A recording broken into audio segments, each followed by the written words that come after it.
আসসালামু আলাইকুম সবাইকে। প্রিয় নবম এবং দশম শ্রেণীর শিক্ষার্থীবৃন্দরা, তোমাদের জন্য আজকে দারুণ একটা কনসেপ্ট নিয়ে হাজির হলাম। আমাদের চ্যাপ্টার 2-তে তোমার স্মরণ এবং দূরত্ব সম্পর্কিত বেশ কিছু কনসেপ্ট আছে।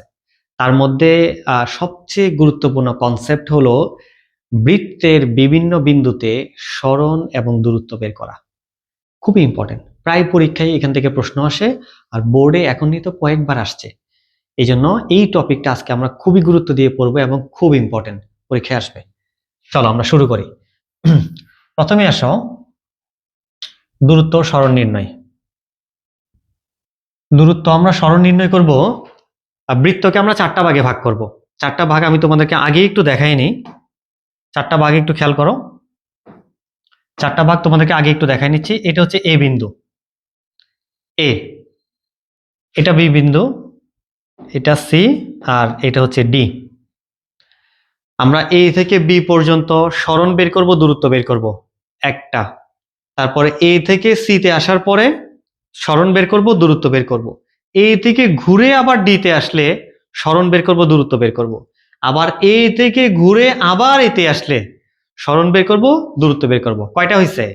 4টা হয়েছে। এই 4টা পয়েন্টে মান বের করার পর আমরা শর্টকাট টেকনিকটা শিখব। আগে বিস্তারিত দেখো। প্রথমেই আসো এতটুকু অংশের জন্য।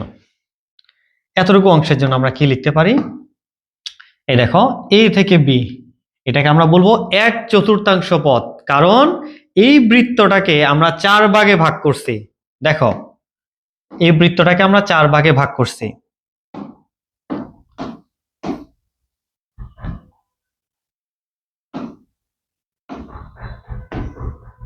দেখো, এ থেকে বি এটা হচ্ছে 1 ভাগ, এটা হচ্ছে 4 ভাগের 1 ভাগ। এ থেকে সি এইটা হচ্ছে 4 ভাগের 2 ভাগ, 4 ভাগের 2 ভাগ বা অর্ধেক পথ। এখান থেকে যখন আমি এখানে চলে আসব তখন এটা হচ্ছে 4 ভাগের 3 ভাগ। আর যখন সম্পূর্ণ পথ আসবো তখন 4 ভাগের 4 ভাগ বা সম্পূর্ণ অংশ। অসুবিধা নাই, আমরা এখন ওই পথে যেতে যাচ্ছি না, আমরা আগে একটা একটা করে ম্যাথ করি। শোনো, আমরা এখন এ থেকে যাত্রা শুরু করব, এ থেকে যাত্রা শুরু করে বি তে আসবো। এ থেকে যাত্রা শুরু করে বি তে আসলে এই পথটা কত এটা আমরা বের করব। এবি পথ, এবি পথ, এটা হচ্ছে আমার দূরত্ব। এবি পথ, এ থেকে পথ, এবি পথ, এই পথটাকে আমরা নাম দিব D1, D1, এবি পথ, এবি পথ সমান D1 দূরত্ব।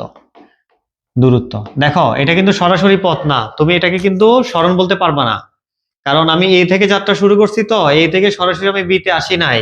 এ থেকে পথ ঘুরে দিকের পরিবর্তন করে তারপর আমি বি তে আসতেছি, সুতরাং তুমি এটাকে স্মরণ বলতে পারবা না। তাহলে এ থেকে যাত্রা শুরু করে আমি কোথায় আসব?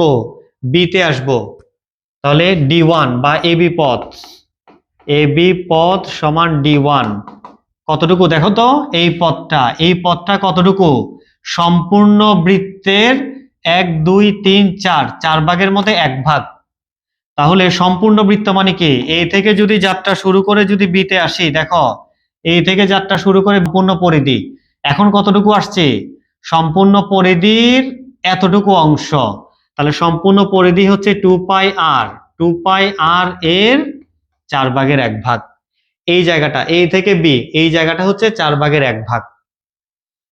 তার মানে 2πr ইন্টু 1/4, 4 মানে 2 ইন্টু 2 কেটে দিলাম, তাহলে πr/2, πr/2। এটার একটা শর্টকাট আছে, শর্টকাটটা কি? π/2 ইন্টু r। π/2 কোত্থেকে আসছে? আমি এ থেকে যাত্রা শুরু করে বি তে আসছি, তাহলে কত ডিগ্রি কোণ উৎপন্ন হয়েছে? খেয়াল করে দেখো তো কত ডিগ্রি কোণ উৎপন্ন হয়েছে। এ থেকে যাত্রা শুরু করে বি তে আসছে, এই কোণটা কত? 90 ডিগ্রি। 90 ডিগ্রিকে আমরা রেডিয়ানে কি বলি? π/2, π/2 বলি, π/2। তাহলে এটা কি বৃত্তের ব্যাসার্ধ? তাহলে তুমি যতটুকু কোণ অতিক্রম করছো ওই কোণটাকে 8 দিয়ে গুণ করে দাও, তুমি দূরত্ব পেয়ে যাবা। অথবা তুমি এভাবে করতে পারো, সম্পূর্ণ পরিধির 4 ভাগের 1 ভাগ। আর শর্টকাটটা আমরা কি শিখলাম? আমি যতটুকু কোণ অতিক্রম করছি π/2 ইন্টু r, এটা বেশি সহজ। দেখো π/2 ইন্টু r, আর এর মান মনে করো 5 সেন্টিমিটার।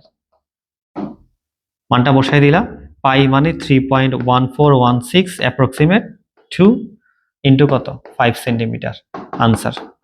তাহলে আমরা শর্টকাটটা কি শিখলাম? শর্টকাটটা হচ্ছে আমি 90 ডিগ্রি কোণ গেছি, 90 ডিগ্রি কোণকে আমরা রেডিয়ানে বলি π/2, তো π/2 ইন্টু বৃত্তের ব্যাসার্ধ। তাহলে যতটুকু কোণ যাব এতটুকু কোণের সাথে আমি আর গুণ করে দিব, শেষ। এতটুকু, খুবই সিম্পল। বুঝা গেল? নোট করে ফেলো। এরপর আসো, এই যে আমরা এ থেকে বি তে এসে দূরত্বটা বের করছি, এখন আমরা দেখব সরণটা কিভাবে বের করে। দেখো, এ হলো বৃত্ত,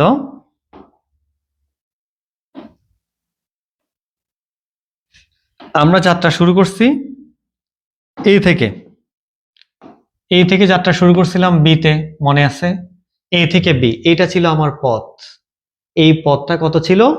π/2 ইন্টু আর, এই পথটা।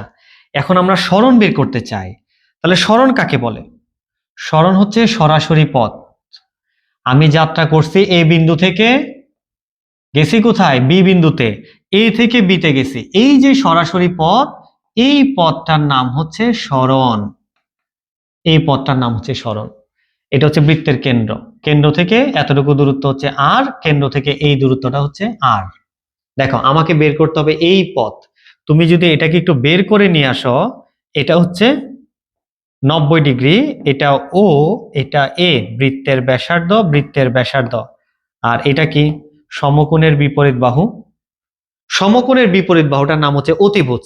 পিথাগোরাস থেকে আমরা একটা সূত্র পড়ছি যে অতিভুজ স্কয়ার, অতিভুজের উপর অঙ্কিত বর্গ অপর দুইটা বাহুর উপর বর্গের সমষ্টির সমান। তাহলে অপর দুইটা বাহু, একটা হচ্ছে কত? এও আর একটা বিও। তাহলে A O square plus B O square square. তাহলে এও বৃত্তের ব্যাসার্ধ এটা, বিও বৃত্তের ব্যাসার্ধ এটা। তাহলে A B square, A B সরাসরি পথ, সরাসরি পথ। R square plus r square, 2r square, 2r square. তাহলে এ বি সমান দুইটার উপরে রুট দিয়ে দিলাম, 2r স্কয়ার। দেখো, 2 এর উপরে রুট, স্কয়ার আর রুট কাটা গেল, তাহলে কত হলো? আর, আর। তাহলে √2 ইন্টু আর, √2 ইন্টু আর, এটা হচ্ছে আমার সরণ। এ থেকে বি সরণ।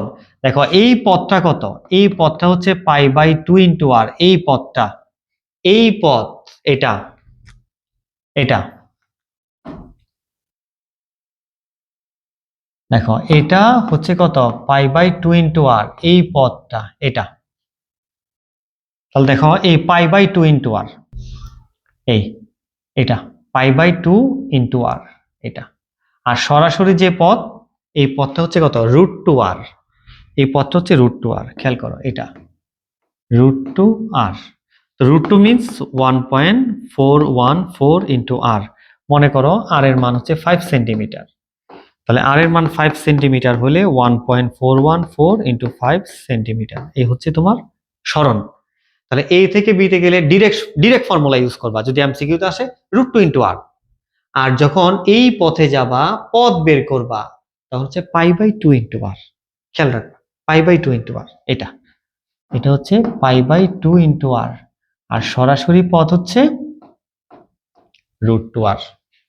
মনে থাকবে? মনে থাকবে? ওকে।